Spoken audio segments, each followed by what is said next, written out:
أعوذ بالله من الشيطان الرجيم. بسم الله الرحمن الرحيم.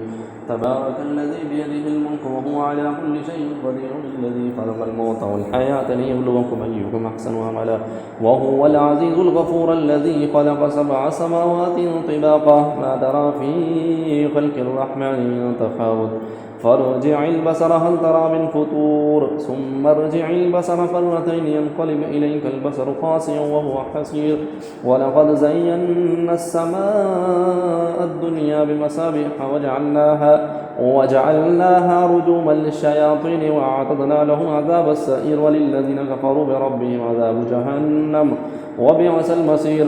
إذا ألقوا فيها سمعوا لها شهيقا وهي تفور، تكاد تميز من الغيظ، كلما ألقي فيها فوج سألهم خزنتها ألم يأتكم نذير، قالوا بلى قد جاءنا نذير فكذبنا وقلنا ما نزل الله من شيء إن أنتم إلا في ضلال كبير. وقالوا لو كنا نسمع ونعقل ما كنا في أصحاب السعير، فاعترفوا بذنبهم فسحقا لأصحاب السعير، إن الذين يخشون ربهم بالغيب لهم مغفرة وأجر كبير.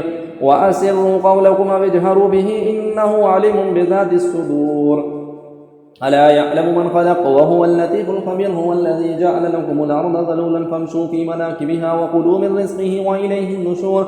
آمنتم من في السماء أن يخسف بكم الأرض فإذا هي تمور، أم أمنتم من في السماء أن يرسل عليكم حاسبا، فستعلمون كيف نذير. ولقد كذب الذين من قبلهم فكيف كان نكير. أولم يروا إلى الطير فوقهم صافات ويقبضن ما يمسكهن إلا الرحمن إنه بكل شيء بصير. من هذا الذي هو جند لكم ينصركم من دون الرحمن إن الكافرون إلا في غرور. من هذا الذي يرزقه من أمسر رزقه بل لجوا في عتو ونفور.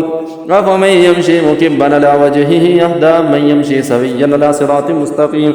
قل هو الذي أنشأكم وجعل لكم السمع والأبصار والأفئدة قليلا ما تشكرون. قل هو الذي ذرأكم في الأرض وإليه تحشرون. ويقولون متى هذا الوعد إن كنتم صادقين. قل إنما العلم عند الله وإنما أنا نذير مبين. فلما رأوه زلفة سيئت وجوه الذين كفروا قيل هذا الذي كنتم به تدعون. قل أرأيتم إن أهلكني الله ومن معي أو رحمنا فمن يدير الكافرين من عذاب عليم. قل هو الرحمن آمنا به وعليه توكلنا فستعلمون من هو في ضلال مبين. قل أرأيتم إن أصبح ماؤكم غورا فمن يأتيكم بماء معين. صدق الله العظيم.